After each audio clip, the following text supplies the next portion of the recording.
अफ्रीकी देश सूडान एक भयंकर क्राइसिस से गुजर रहा है। यहाँ की आर्मी यानी सूडानी आर्मी फोर्सेस और पैरामिलिट्री फोर्स यानी रैपिड सपोर्ट फोर्स आमने सामने हैं। हर दिन संकट बढ़ता जा रहा है। 500 से ज्यादा लोग मारे जा चुके हैं, 5000 से ज्यादा लोग इंजर्ड हैं। यहाँ के कैपिटल खार्तूम में पानी, भोजन, दवाइयों और ईंधन की कमी हो चुकी है।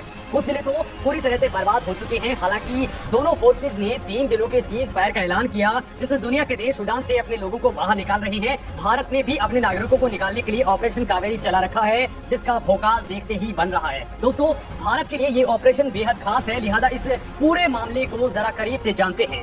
भारत ने यहाँ ऐसा क्या कर डाला कि दुनिया भारत के ऑपरेशन कावेरी को सलाम कर उठी। सूडान में अमेरिका के 16,000 लोग फंसे हैं, लेकिन वो क्यों अपने लोगों को नहीं बचा पा रहा?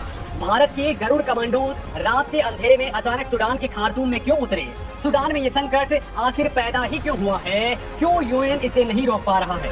सूडान की खतरनाक बायोलैब्स तक लड़ाके पहुंच चुके हैं, उससे क्यों अब दुनिया में तबाही का खतरा आन पड़ा है?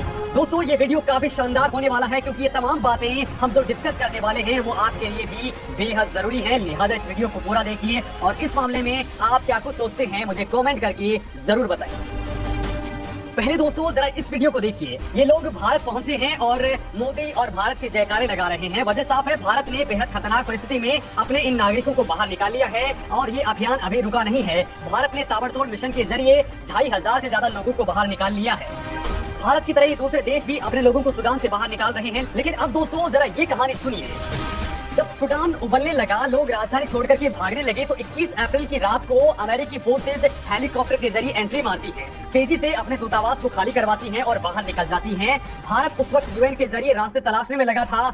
सऊदी अरब, यूएई और मिस्र के साथ मिलकर के प्लानिंग कर रहा था। तब अमेरिका ने सूडान में एंट्री मार करके अपने ऑपरेशन को कंप्लीट कर लिया। लेकिन दोस्तों, अब पता चला कि अमेरिका अपने लोगों को बाहर निकालने में नाकाम रहा है। दुनिया का सबसे ताकतवर मुल्क अमेरिका ऐसा नहीं कर पा रहा है। अब तक उसने केवल 70 लोगों को ही यानी अपने दूतावास के कर्मचारियों को ही निकाला, जबकि यूएस के 16,000 से ज्यादा नागरिक सूडान में रहते हैं। यानी दोस्तों, जहां भारत कूद फांद करके जान जोखिम में डाल करके अपने लोगों को बचा रहा है, वहीं अमेरिका मगरमच्छ की नींद में है। कोई फर्क नहीं पड़ता कि उसके नागरिकों के साथ क्या हो रहा है। वैसे ये पहला मौका नहीं है, उससे पहले भी कई मौकों पर अमेरिका ने अपने लोगों को जंग में अकेले जीने मरने के लिए छोड़ दिया। बड़ी बात तो ये है कि अमेरिका की स्टेट डिपार्टमेंट ने बाकायदा एक स्टेटमेंट रिलीज करके कहा है कि सूडान में लगातार हालात बिगड़ रहे हैं। वहां सिक्योरिटी सिचुएशंस और एयरपोर्ट बंद होने की वजह से सरकार लोगों को निकाल पाने के लिए असमर्थ है और कोई ऑपरेशन नहीं चला पाएगी।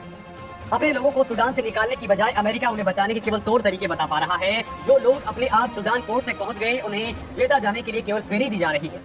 दोस्तों, अफगानिस्तान को छोड़कर के अमेरिका ने कभी भी अपने लोगों को जंग या फिर लड़ाई के दौरान दूसरे मुल्कों से नहीं निकाला है। ज्यादातर जंगों में अमेरिका के रेस्क्यू ऑपरेशंस केवल डिप्लोमेट्स तक ही सीमित रहे हैं, फिर वो चाहे यमन की बात हो, सीरिया की बात हो या फिर वेनेजुएला की या वियतनाम की बात। अमेरिका ने अपने लोगों को उनके हाल पर ही छोड़ दिया। हालांकि डिप्लोमेट्स ने लोगों को बचाने के लिए कई बार अपनी जान को जोखिम में डाला। तो वही दोस्तों, हमारे देश यानी भारत की बात करें तो इस मामले में भारत का कोई मुकाबला नहीं है। सूडान में भी ऑपरेशन कावेरी के जरिए भारत ने ऐसा कारनामा किया है कि दुनिया सलाम कर रही है। दोस्तों, सूडान क्राइसिस के बीच में भारतीय वायुसेना ने एक स्पेशल ऑपरेशन चलाकर के खार्तूम के पास एक छोटी एयर स्ट्रिप से 121 भारतीयों को रेस्क्यू किया है। छोटी सी एयर स्ट्रिप पर इंडियन एयरफोर्स के जांबाजों ने jumbo jet C-130J super Hercules को उतारा, उसमें भारतीयों को बैठाया और लेकर के निकल आए। इस एयरक्राफ्ट की कमान ग्रुप कैप्टन रवि नंदा के हाथ में थी, जिनको खतरनाक परिस्थितियों में डेयरिंग रेस्क्यू ऑपरेशंस में महारत है। ऐसे हर मिशन पर आईएएफ के साथ गरुड़ कमांडो फोर्सेज के कमांडो भी होते हैं, जो इस वक्त सूडान में फंसे भारतीयों के लिए हीरो साबित हो रहे हैं। दोस्तों, ग्रुप कैप्टन रवि नंदा ने इससे पहले 2021 में अफगानिस्तान में ऑपरेशन देवी शक्ति के दौरान भी ऐसा कारनामा किया था। तब भी आधी रात में अनकंट्रोल्ड एयर स्पेस में दाखिल होकर के ग्रुप कैप्टन नंदा और उनके क्रू ने अनजान टेरेन में गुजरते हुए पूरा सफर तय किया था। तब भी कदम कदम पर छोटे हथियारों, रॉकेट प्रोपेल्ड ग्रेनेड्स और शॉर्टर लॉन्च मिसाइलों का खतरा था। और इस बार भी इन कमांडोज ने नाइट विजन गॉगल्स का इस्तेमाल करते हुए विमान को लैंड करवाया। उन्होंने एयर स्ट्रिप की ओर बढ़ते हुए इलेक्ट्रो ऑप्टिकल इंफ्रारेड सेंसर्स का इस्तेमाल किया। इस एयर स्ट्रिप तक पहुंचने के लिए किसी भी तरह का नेविगेशन टूल उपलब्ध नहीं था। वैसे दोस्तों, भारत के नाम तो ऐसे कई किस्से हैं जो रेस्क्यू ऑपरेशन में फख्र से सुनाए जाते हैं। साल 1990 में जब इराक ने कुवैत पर हमला बोला, तब वहां भारत के 2 लाख से ज्यादा लोग फंसे हुए थे। भारत उस स्थिति में था कि वो कुवैत पर किए गए सद्दाम हुसैन के हमले की आलोचना भी नहीं कर सकता था। ऐसा करने पर वहां फंसे हुए भारतीयों की जान को खतरा हो सकता था। लिहाजा हालात की गंभीरता को देखते हुए खुद तत्कालीन विदेश मंत्री आई के गुजराल ने सद्दाम हुसैन से मुलाकात की। इस दौरान सद्दाम हुसैन ने आई के गुजराल को गले लगाया। कई देश जंग के दौरान भारत के विदेश मंत्री के तानाशाह सद्दाम हुसैन से मिलने की खूब आलोचना कर रहे थे, लेकिन इसका भारत को फायदा मिला और सभी लोग सुरक्षित वहां से बाहर निकल आए। इस दौरान भारत ने कई देशों की मदद की थी। उस दौरान दुनिया का सबसे बड़ा रेस्क्यू ऑपरेशन चलाने के लिए एयर इंडिया का नाम Guinness book of world records में दर्ज किया गया था। इसके बाद दोस्तों साल 2017 में तत्कालीन विदेश मंत्री सुषमा स्वराज ने एक ट्वीट किया था कि अगर आप मंगल ग्रह में भी फंसे हैं तो वहां भी भारतीय दूतावास आपकी मदद करेगा। उस ट्वीट ने विदेश में रह रहे भारतीयों का सीना गर्व से चौड़ा कर दिया था और उसके बाद तो मोदी सरकार ने जब जब भारतीयों पर आंच आई अपना वचन निभाया। सरकार हर बार चट्टान की तरह खड़ी हो गई। वहीं दोस्तों साल 2015 की 27 मार्च को जब अरब देशों के सैन्य संगठन ने यमन में घुस करके हुती विद्रोहियों पर हमला बोला था तो यमन की सरकार और हुती विद्रोहियों के बीच तगड़ा संघर्ष शुरू हो गया और उस दौरान सऊदी अरब ने देश में नो फ्लाई जोन घोषित कर दिया। उस दौरान यमन से अपनी कूटनीति के दम पर भारत ने समंदर के रास्ते 5,600 लोगों को निकाला था। इसमें 4640 लोग भारतीय थे और बाकी के 41 देशों के नागरिक थे। तब सूडान की तरह यमन के हालात भी बेहद खराब थे और भारत सरकार वहां फंसे भारतीयों की सुरक्षा के लिए बेहद परेशान थी। पूर्व विदेश मंत्री सुषमा स्वराज ने एक इंटरव्यू में कहा था कि आखिर भारत ने कैसे सऊदी की मदद से यमन में रेस्क्यू ऑपरेशन को अंजाम दिया था। भारत ने सुषमा स्वराज की देखरेख में 1 अप्रैल 2015 को ऑपरेशन राहत लॉन्च किया था।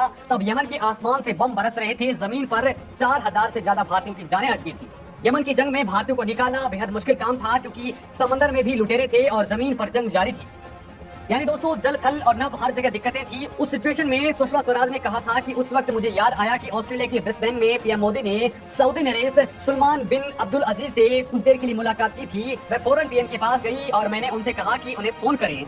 सुषमा ने पीएम से कहा कि सऊदी किंग से उनकी अच्छी दोस्ती है, वो सुल्तान से अनुरोध करें कि 7 दिनों के लिए जंग रोक दें। अगर ऐसा होता है तो फिर सभी भारतीयों को निकाल लिया जाएगा। इस पर पीएम मोदी ने सऊदी किंग से बातचीत की और सुल्तान ने उनसे 1 घंटे का वक्त मांगा। 1 घंटे के बाद सुल्तान ने उन्हें फोन करके कहा कि मैंने अपने लोगों से बातचीत की है। 7 दिनों तक युद्ध नहीं रोका जा सकता, लेकिन रोज 2 घंटे के लिए बमबारी बंद होगी और अगले 1 हफ्ते तक ऐसा किया जा सकता है। पीएम मोदी ने ये बात सुषमा स्वराज को बताई और उन्होंने कहा कि 2 घंटे काफी हैं। इसके बाद पूर्व विदेश राज्य मंत्री वीके सिंह को यमन भेजा गया। तब भारत ने अमेरिका, इंग्लैंड, फ्रांस और जर्मनी के लोगों को भी बचाया था। वहीं दोस्तों साल 2020 में यूक्रेन पर जब रूस ने हमला बोला तो वहां भारतीयों को निकालने के लिए भारत ने ऑपरेशन गंगा चलाया था।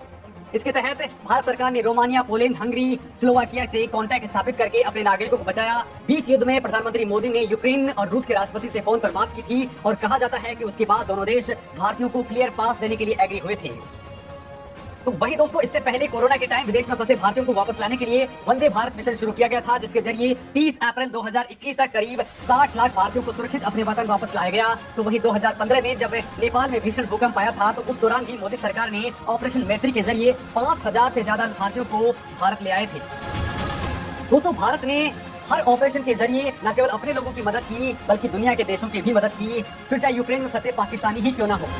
और दोस्तों अब एक बार फिर से इम्तिहान की घड़ी है। इस वक्त पूर्वी अफ्रीकी कंट्री सूडान में सिविल वॉर की क्राइसिस चल रही है और वहां फंसे भारतीयों को निकालने के लिए मोदी सरकार ने न केवल तगड़ी प्लानिंग की बल्कि सेना के कमांडोज को भी उतार दिया, जिसे देखकर दुनिया भी हैरान है। तो वही दोस्तों भारत सरकार ऑपरेशन सूडान के जरिए कैसे भारतीयों को बचा रही है, जिसे देख अब दुनिया हैरान है। तो वही दोस्तों अब मैं आपको बताता हूँ कि सूडान में आखिर ये संकट पैदा ही क्यों हुआ। तो एक बात तो आप जान लीजिए कि पूरी अफ्रीका का सूडान एक अनस्टेबल और पुअर कंट्री है, जिसकी राजधानी खार्तूम में भीषण संघर्ष चल रहा है। इस पूर्वी अफ्रीकन कंट्री की राजधानी खार्तूम में यहाँ की मैन एयरफोर्स और अर्धसैनिक बल यानी रैपिड सपोर्ट फोर्स के बीच में संघर्ष हो रहा है, जिसमें 500 से ज्यादा लोग मारे जा चुके हैं और 5000 से ज्यादा लोग घायल हैं। यहाँ अक्टूबर 2021 में ही तख्ता पलट के बाद से हालात बेहद बिगड़े हुए हैं। इस वक्त देश की कमान सेना प्रमुख जनरल अब्दुल फतह बुरहान के हाथ में है, तो उनके विरोध में रैपिड सपोर्ट फोर्स के जनरल मोहम्मद दगलो हैं जो रुकने का नाम नहीं ले रहे। दोस्तों संयुक्त राष्ट्र ने इस मामले में हस्तक्षेप करके इसे रोकने की कोशिश की। अमेरिका ने भी तगड़ी वार्निंग दी, लेकिन सीज फायर के बीच में संघर्ष जारी है। तो इसी बीच सबसे बड़ा संकट उस बायो लैब को लेकर के है जो खार्तूम में मौजूद है। इसको लेकर की WHO ने कहा है कि सूडान की रैपिड सपोर्ट फोर्स ने नेशनल पब्लिक हेल्थ लेबोरेटरी पर कब्जा कर लिया है, जिससे वहाँ बड़ा जैविक खतरा पैदा हो गया है। RAF लेबोरेटरी में किसी को घुसने नहीं दे रही और यहाँ पर पावर सप्लाई भी काट दी गई है, जिससे लेबोरेटरी के जीवाणु बम बनने का खतरा पैदा हो गया है। इस लैब में कई बीमारियों के नमूने और बायोलॉजिकल सामान रखे हुए हैं, लिहाजा अगर लैब के अंदर किसी भी तरह का संघर्ष होता है तो ये लैब जीवाणु के बम में बदल जाएगी। हालांकि दोस्तों इससे पहले ही भारत ने यहाँ अपने ऑपरेशन के जरिए अपने लोगों को निकाल लिया है।